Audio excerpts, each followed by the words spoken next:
Hair. Give it a second. Wait till I see a number pop up on the screen. Hey everybody, happy Friday. It's John coming to you from a studio. I wouldn't say the studio. The studio is a little more concrete that I'm working on something. It's the studio right now. No, it's a studio. Can I start it again? No, it's live? Okay.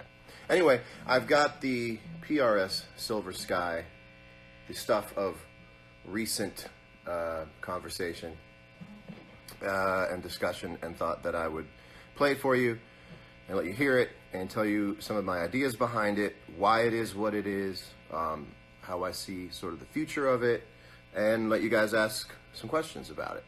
I've got the red one because I just sort of got attached to this one. I guess I should play a little bit of it. I'll start on the neck pickup, and this is clean. And now, I want you to know I'm not going through impossible to find stuff. Most of what you're going to hear is a Fender Deluxe and a little bit of the PRS J-Mod going together. And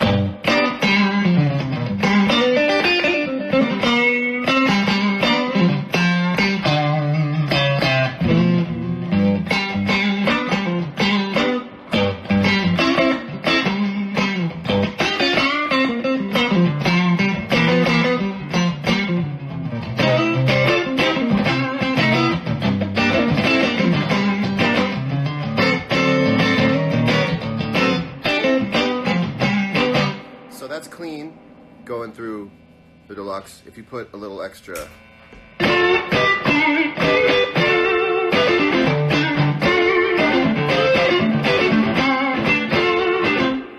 what we call the tubbiness, and I actually think that it beats the Fender stuff. By the way, let's say the word Fender. The first thing I want you to understand is that I embrace the Fender thing. I've seen people actually like kind of disregard the Fender thing where they should regard it. Like, I want to, as a customer, like at heart, I want to see people play the Silver Sky through a Fender amp because that's what makes the sound, you know?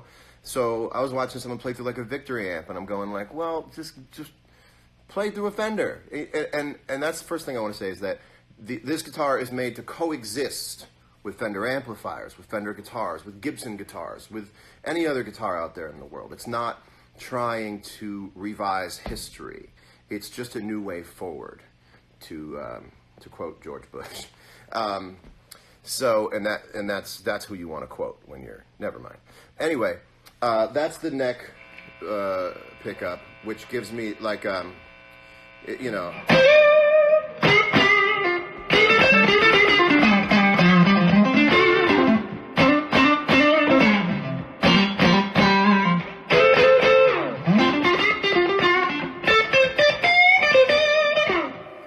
What's really fun. The neck pickup has beautiful high end. So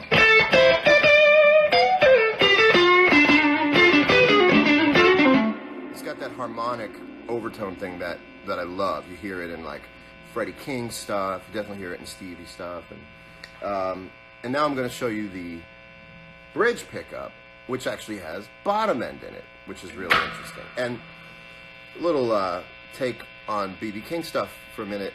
I believe there's some revisionist history with his tone where people are always rolling off the tone knob and they're playing this really sort of bottom heavy tone thing on the neck. But a lot of that B.B. stuff, that early B.B. stuff, especially like live at the Regal, is not rolled off. It's, you know, it's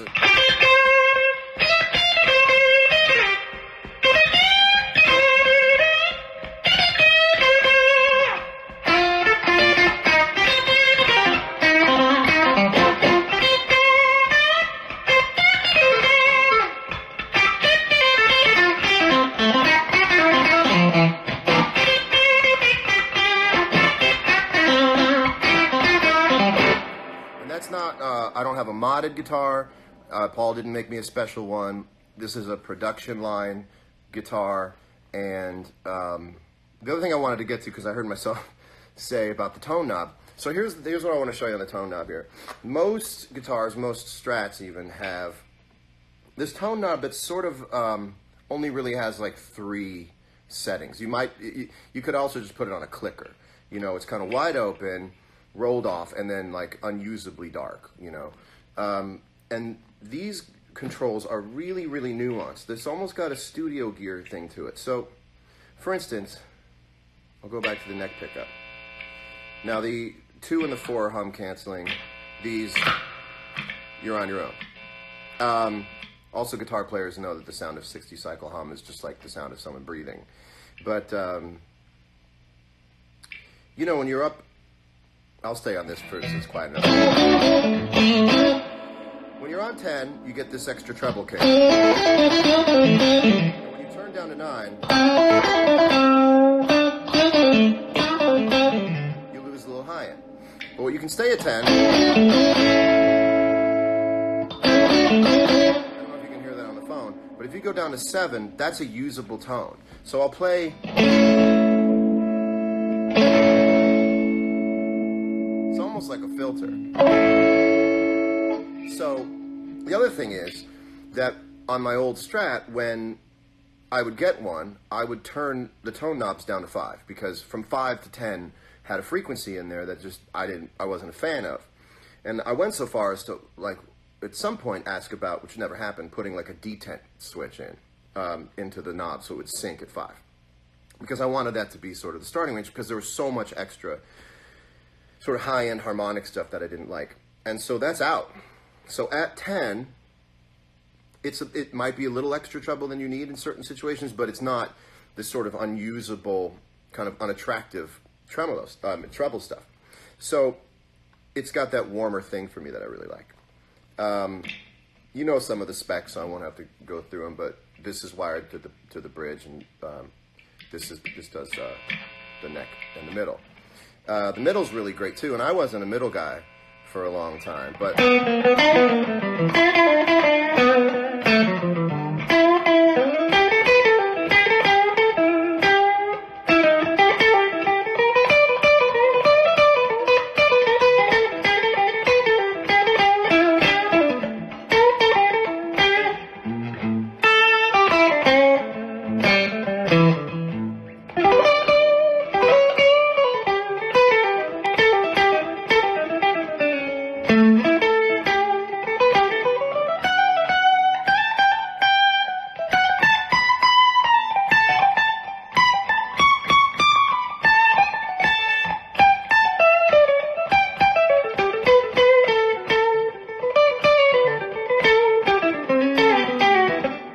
Krasno, that's right. It's kind of that Jerry thing, you know.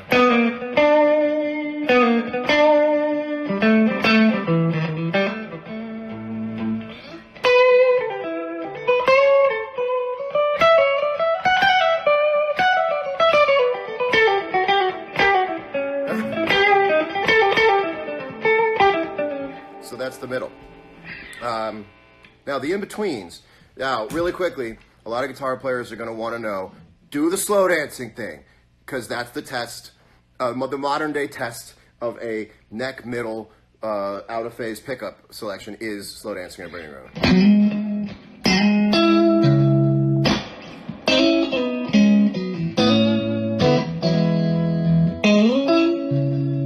There you go.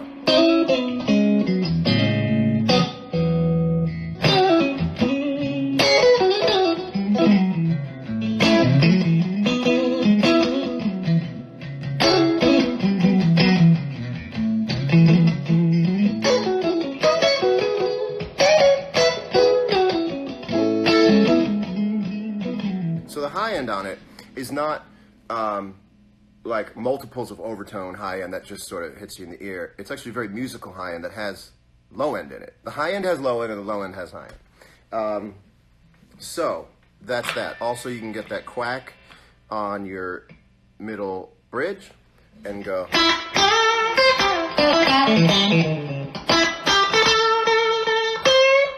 take up. You know, it's got that.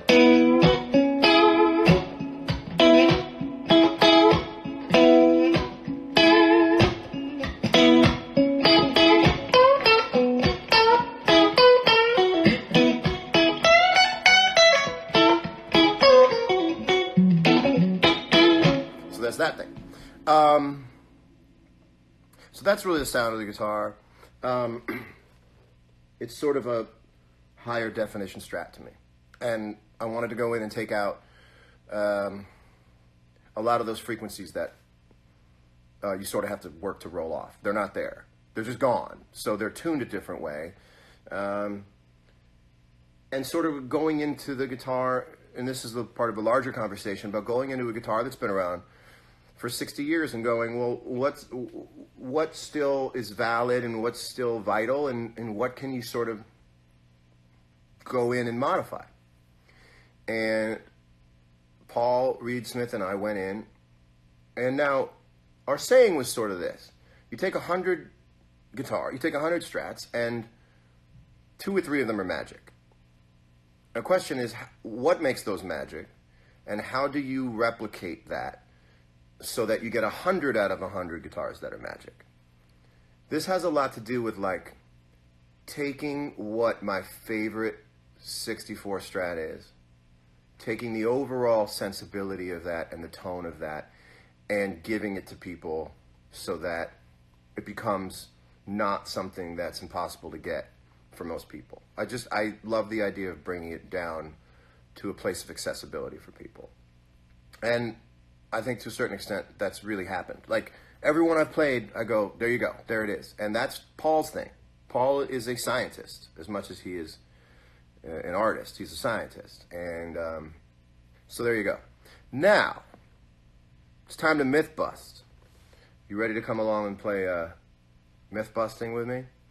Number 1, I do not have an endorsement the way that Tiger Woods would have an endorsement with Nike. I didn't get money for working with Paul. That's not how it works. It's not like Paul went, we'll give you this much money. I had an idea for a guitar, and this goes back about 10 years. A guitar that is sort of the future of the classic design. It was not going to work at Fender. They weren't going to be able, one way or another, to bring the vision that I had to life. Okay. So, not pissed off. I want to go to somewhere where they can bring the vision to life. And it made a lot of sense to go to Paul, because that's the guy who started the company. To be able to call the guy who started the company on the phone and talk directly about ideas and how to build them, that's good for you. That's good for anybody watching. Like, that's good to have an artist be able to call the guy who runs the company. I couldn't do that really at Fender because of reasons that it's musical chairs. I'm not talking shit. I never talked shit. It's just musical chairs. You don't know who to call. I get to call the guy whose name is on the guitar, and we get to build stuff together. That's too cool. And that's something that I appreciate, and that's something that anybody picking up this guitar or any other guitar in the future should appreciate, because it opens up the direct connection between the artist and the guy who designs the guitars, the guy who's still here, who can very directly make change happen with the guitar. Okay, so let's get into the guitar. Why did it take 2 years? It's striking a lot of people as sort of a farce that it took 2 years. Well, it's a game of inches when you deal, millimeters, when you deal with taking a guitar that is based off of the Strat. Again, this guitar is based off of the Strat, and I think if people understood that I'm admitting that, I'm saying, yes, I have played a Strat for such a long time in my career that it didn't make sense to me personally to look down and see a different shape, and I don't think other people would want to look and see a different shape. So here's the 3 places that you have to sort of stick in between. You want to remain classic to a design that's almost synonymous with electric guitar. You want to innovate in a certain way so that you see something new. And you also want to respect the language of design that PRS guitars have. So everything has to balance. This is all a game of balance. It's 2 years because of balance. So let's go into why you have to balance this stuff. Well, I didn't just go to Paul and say, I have this idea, make it for me or I'll go somewhere else. It was so much discussion.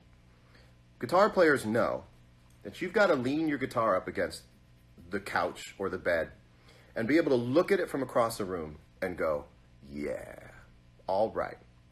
There's a confluence of design that makes something, when every detail is right, you look at it and it becomes one thing. It's not just 6 tuners and 6 machine heads and 1 nut and 21 frets. It becomes one really great thing. Cars have it, art has it, certain Apple products, Leica cameras, you look at it and they become sort of objects of sort of visual kind of lust, So that was the thing, is we have to get the sound to sound the right way, the feel to be the right way, and you got to turn around after you put it in the stand and go, there we go. Okay, so is it a Strat with a PRS headstock? Well, it's not, and I'll tell you why. And I'm not saying this defensively, I think you might find this interesting. When you take this much meat out of the Fender pickguard shape, it throws the whole thing off. So as soon as you cut that, and I ask go for it. And by the way, go in Photoshop and just put a PRS headstock on a Strat and tell me how you like it.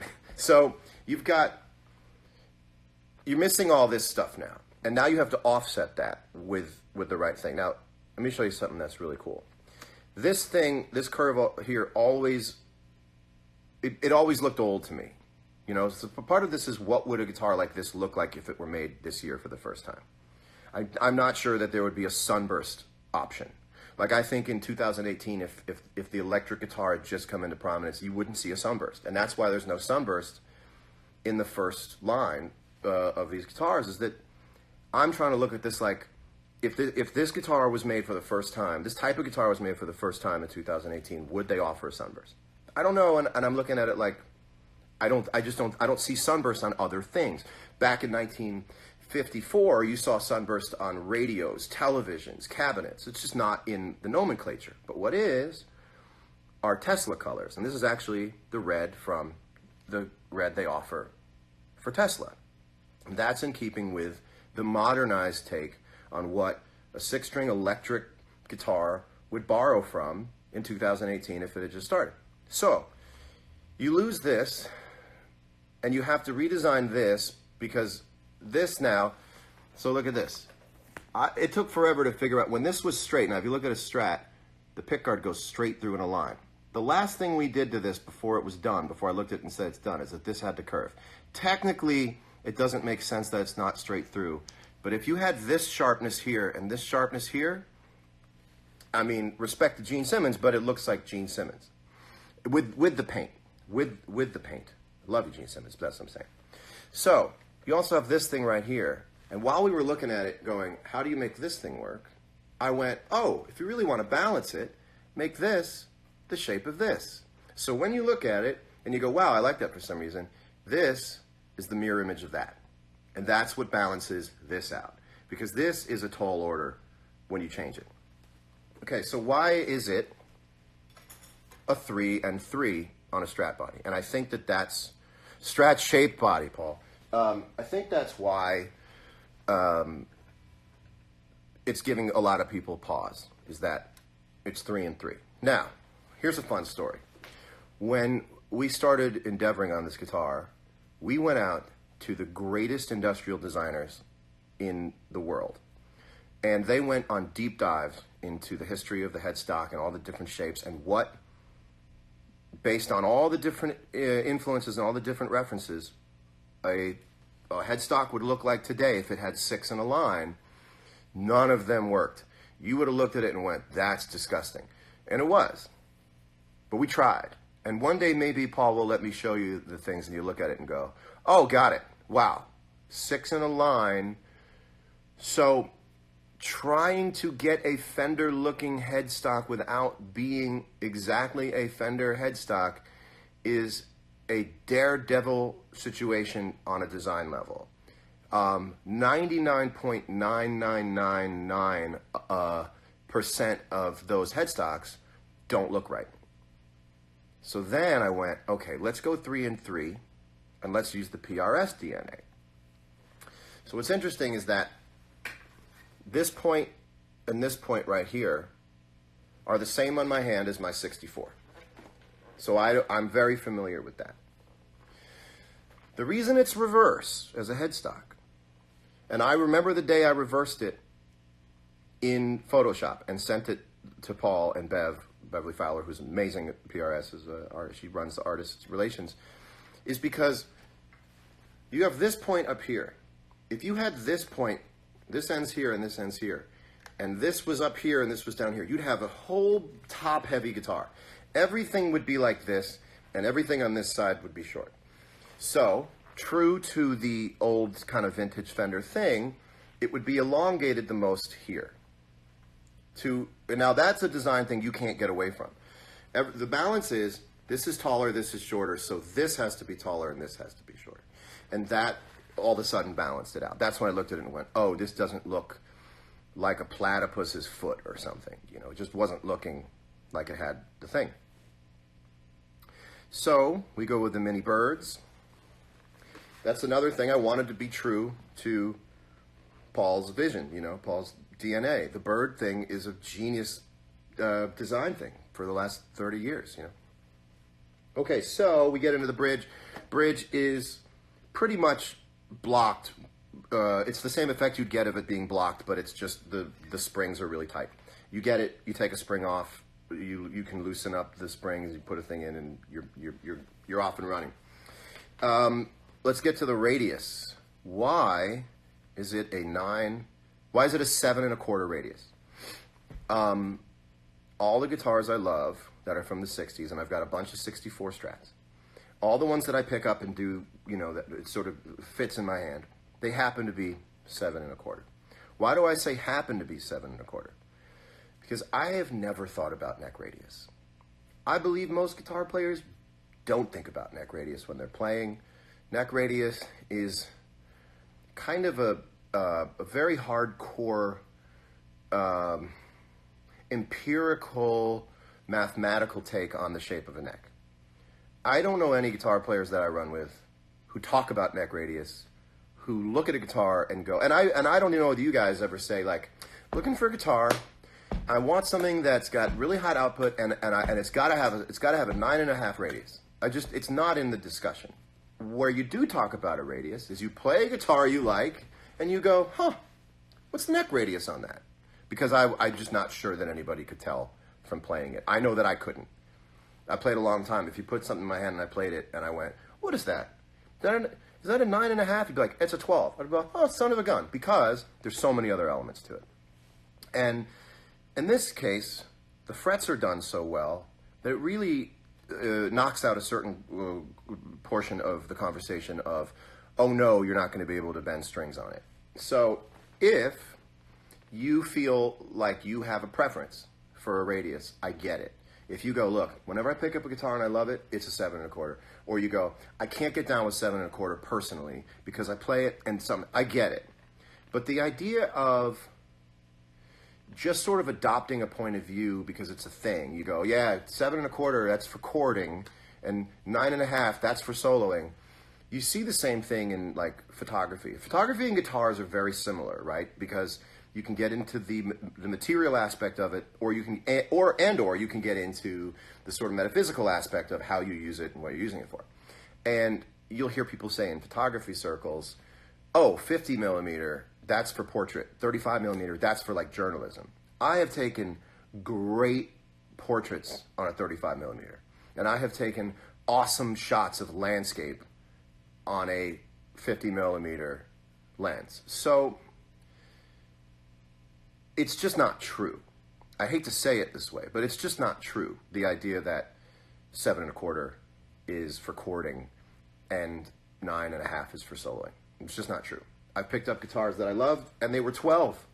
Okay, picked up guitars I love, and they were compound neck radius. So that's how I feel about the radius issue. When the frets are done right,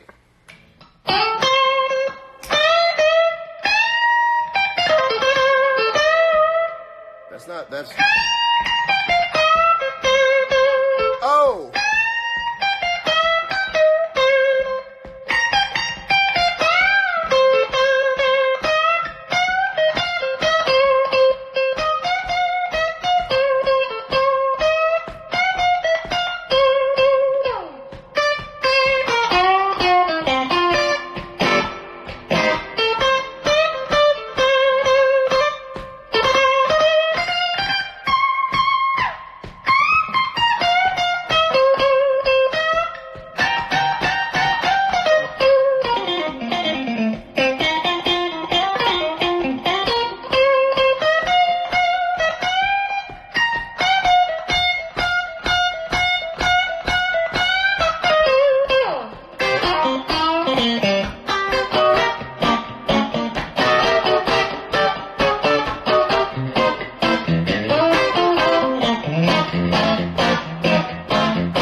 is really good for is that's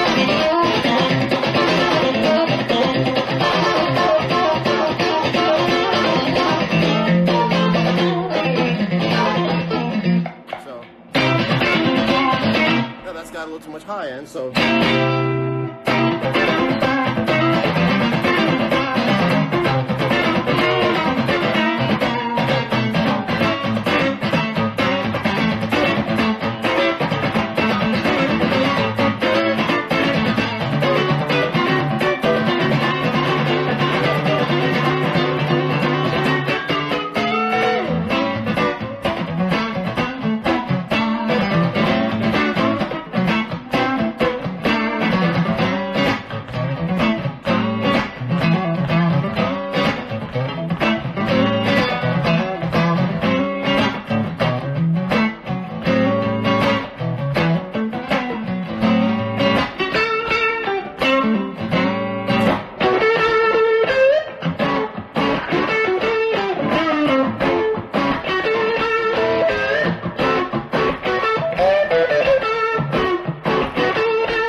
questions.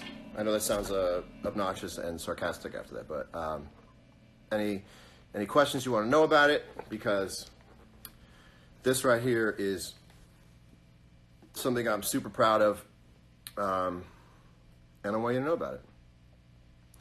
Whiskey, coffee in a whiskey glass, coffee in a whiskey glass.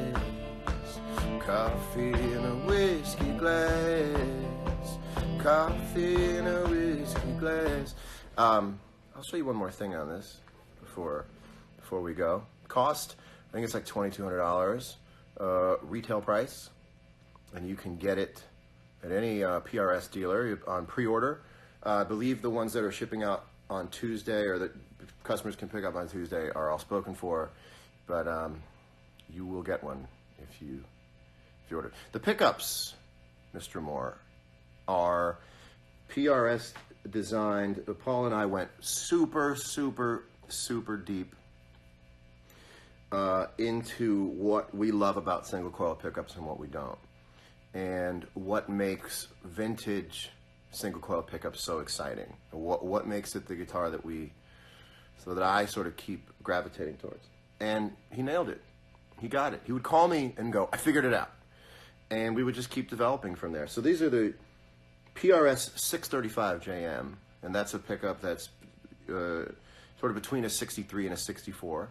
The neck is sort of between a 63. I wish that you could feel a neck through Instagram, because you pick it up and you go, oh, it's sporty, but it's big enough to be able to play on. And I think the neck is my favorite part of the guitar. Anybody who picks the neck goes, oh man. And they all, 100 out of 100 will feel like that. That's what's really cool. I don't know how much it weighs, but it's fairly light. It's on the lighter side. It's not really heavy, which is great. It might have something to do with maybe missing something here. Whenever you have a guitar. Also, there's no screws on the back plate, as I have had on all my guitars, because why would you put a piece of plastic over where you need to change the strings that's a design thing I don't want to be involved in, and saying you've got to take 6 small screws off to change a guitar string. So it just doesn't happen. So I want to show you, everyone's always picking it up, and when they're in music stores and stuff, you can't play loud. And they're also trying to get a lot out at once. So I'm just going to play for a minute, zone out, and when I lose the thread, we'll say goodbye, unless there's other questions. Marry your guitar. Check with your local legislator about that. No Stairway to Heaven. I don't really know Stairway to Heaven. The biggest difference between this and my Fender Signature Strat. Well, this was designed from the ground up. Every piece on the guitar is from a new tool that was built to make that part. So, like, the knobs aren't the sort of notched. They're almost like a diamond cut. You don't need the names of the things here. You know what they are. Also, the knobs have 0 on them, because theoretically, when they're off, they're at 0. Actually, technically, when they're off as well, they're at 0. I even want to put, at some point, like heat stamped dots on the pickguard, because it still seems strange to me that you have a knob with numbers on it, but you don't have a point on the pickguard as a point of reference, so you just sort of eyeball it. But if there were, I don't know, maybe at some point we'll do these dots where you can actually turn it and go, oh yeah, when 3 lines up with the dot, you're at 3. You really have to pick your own place, I guess, on the pickguard when you do it. Will more colors ever be available for it? I would say in the future that is very, very likely. Maple fretboard in the future, that's also very likely, depending on how much people care and want the guitar, and it feels like they really do, and they do. So, let me, I have some tremolo.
that's the bridge.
So last thing I'll show you is just, as you're seeing, it's hyper expressive. You know, people, when they have a minute on Instagram to play something, they're going to play the things that I do as well, that come off the top of your head. But when you really sit with a guitar,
hey, thanks for hanging out with me. Have an awesome weekend, and rock on. And thanks for just being on the ride with me. I really appreciate it. See you later.